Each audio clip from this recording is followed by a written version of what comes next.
C'est parti pour une analyse de l'action Google et en fin de vidéo on verra à quel prix ça peut être intéressant de l'acheter. L'entreprise elle présente ses résultats sous trois catégories. Donc la catégorie principale c'est Google Services, c'est globalement tout ce qui est publicité. Donc le principal c'est Google Search, donc les publicités qui s'affichent quand on fait des recherches Google, les premiers liens tout en haut des recherches. Et ça représente 57% des revenus, donc c'est la source de revenus principale de loin. Et ensuite, on a YouTube Ads, donc les publicités qui s'affichent quand on regarde des vidéos YouTube. Et Google Network, c'est les publicités qu'on peut afficher sur d'autres sites, donc notamment Google AdSense. Et Google Other, ça doit rassembler tout ce qui est Google Play et ainsi de suite.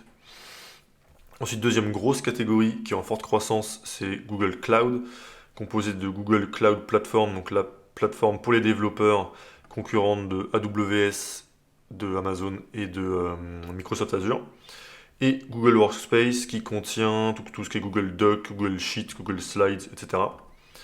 Et une troisième catégorie, Other Bets, donc autres paris, avec plein de business dedans, qui sont pour l'instant petits et qui perdent de l'argent, mais qui seront peut-être des sources de croissance future. Donc par exemple Calico, c'est une boîte qui travaille sur tout ce qui est science de la vieillesse, pour nous aider à vivre plus longtemps, voire être immortel. Et Waymo, c'est une entreprise de voitures autonomes. Et il y en a plein d'autres. Ensuite, on va regarder la situation financière de l'entreprise. Donc on commence par la balance sheet, donc qui compare ce que l'entreprise a moins ce que l'entreprise doit. D'ailleurs, si vous voulez savoir lire une balance sheet précisément, j'ai fait un guide en une page que vous trouverez en premier lien dans la description. Et j'aime bien regarder en tout premier le total cash, cash equivalents et marketable securities. Donc en gros, c'est tout l'argent disponible que l'entreprise pourrait utiliser quasi immédiatement. Et ils ont quasiment 114 milliards de dollars. Et je compare ça au total liabilities, donc tout ce que l'entreprise, enfin toutes ses obligations financières à court terme et à long terme, absolument toutes celles qui existent à l'instant T. Et elles sont de 109 milliards. Donc on voit que Google a plus d'argent dispo que de total liabilities. Donc ils pourraient payer absolument toutes leurs obligations futures instantanément. Ce qui est très très rare et une situation hyper safe et donc pas du tout risquée. Donc pour la balance sheet c'est validé. Ensuite au niveau des marges, on voit ils ont une marge nette, on va dire de l'ordre des 20-25% en général. Donc c'est des marges plutôt élevées.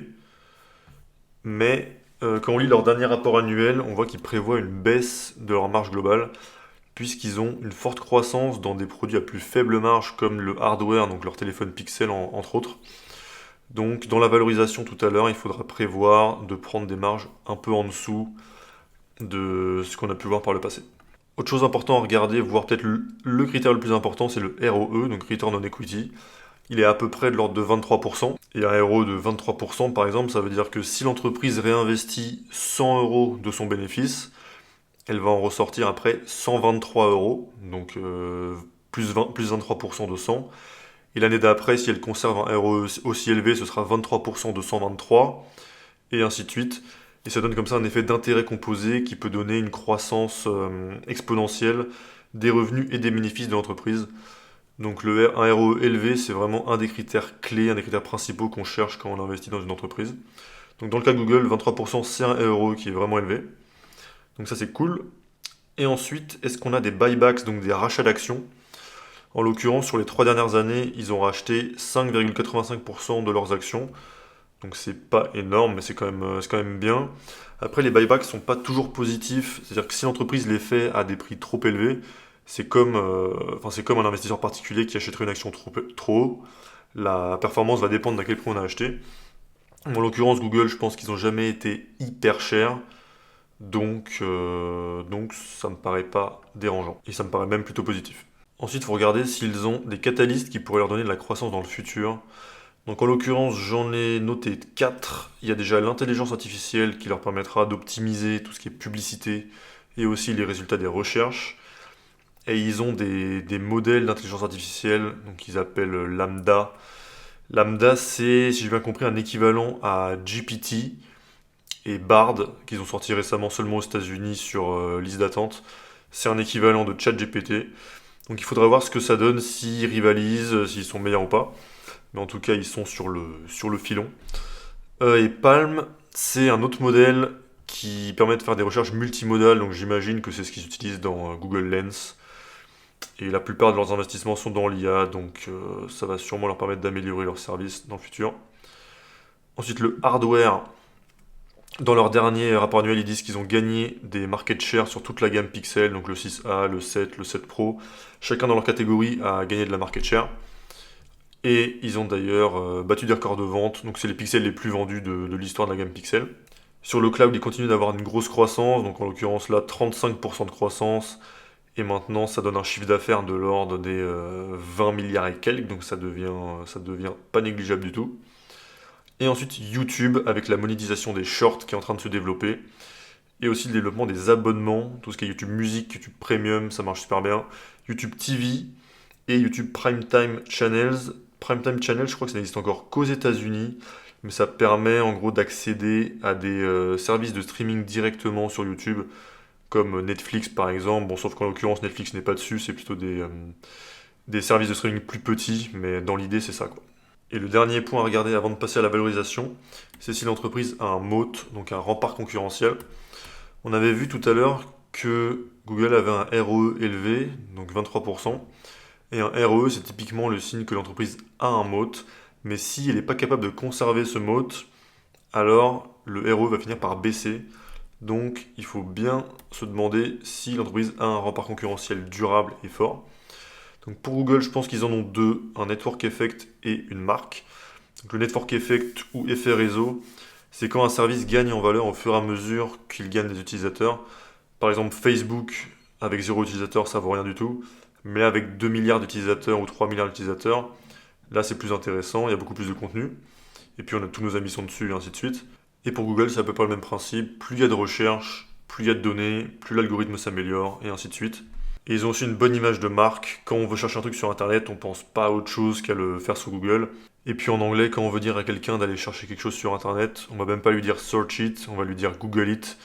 Et en général, les expressions comme ça qui prennent les noms des marques, c'est plutôt bon signe pour justement repérer une forte image de marque. Donc avec tout ça, je me dis que Google, c'est une entreprise de super bonne qualité, avec des perspectives de croissance future. Et maintenant, il reste à savoir, est-ce que le prix actuel est un bon prix d'achat ou pas? Et si c'est pas le cas, à quel prix il va falloir attendre? Alors, j'ai sorti mon Google Sheet de valorisation. Donc on va devoir estimer trois choses. On va devoir estimer la croissance annuelle de l'entreprise sur les 10 prochaines années. On va devoir estimer le price to free cash flow dans 10 ans. Et la marge du free cash flow moyenne sur les 10 prochaines années. Et l'idée, ça va être de faire une estimation pessimiste. Je ne vais pas chercher à être précis, je vais chercher à faire une estimation en dessous de ce qui me paraît probable de se produire pour avoir une marge de sécurité et pour avoir une meilleure performance. Alors pour la croissance, on voit que l'année dernière, ils ont eu 9,78% de croissance. Sur les 5 dernières années, 21% en moyenne par an. Alors je pense pas que Google va croître moins vite que l'économie. Enfin, ça me paraît dur à croire. Mais vu que c'est pour les 10 prochaines années que l'entreprise fait déjà à peu près 280 milliards de chiffre d'affaires, la croissance est censée en principe ralentir quand l'entreprise, enfin plus l'entreprise est grosse, plus la croissance est censée ralentir à un certain stade. Donc je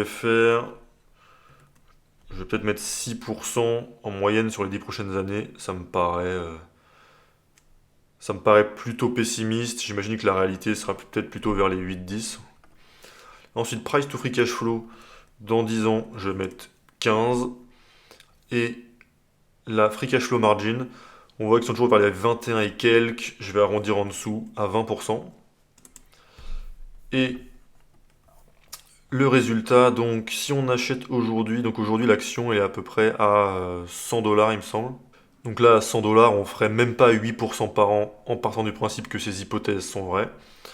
Et sachant qu'un ETF S&P 500 ou ETF World en moyenne historiquement ça donne à peu près 10% de performance, on n'a pas d'intérêt à investir dans une entreprise qui ne devrait pas nous rapporter au moins ça.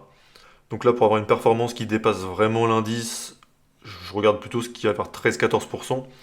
Donc ce serait un prix autour des 60 dollars. Alors ça peut paraître impossible que l'entreprise descende si bas, mais à un moment donné elle était quand même à 200, elle est descendue à 100. Donc qui sait? Il faut aussi se dire qu'on n'est jamais obligé d'investir.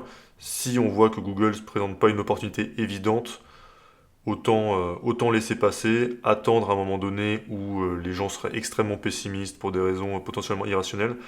Par exemple, il y a quelques mois, c'était le cas pour Meta, l'entreprise, enfin, l'action est tombée à 90 dollars. Et 90 dollars, là, ça me disait clairement que c'était un très bon achat. D'après mes estimations, évidemment, ça ne veut pas dire que si ça redescend à 90 dollars, il faut absolument acheter, il faut faire votre analyse aussi. Mais voilà, en tout cas, en utilisant ma méthode, Meta à 90 dollars, c'était clairement une affaire, mais parce qu'il y avait vraiment une, une pensée extrêmement négative par rapport à l'entreprise qui était, je pense, irrationnelle. Mais là, sur Google, en ce moment, il y a pas spécialement de peur ou quoi. Donc il faudrait peut-être attendre un événement comme ça pour que ça ouvre une opportunité. C'est tout pour cette vidéo, donc si vous avez d'autres idées d'entreprise que je pourrais analyser, dites-le moi en commentaire. Et en premier lien de la description, il y a un guide pour savoir lire une balance sheet en moins d'une minute. Et à plus!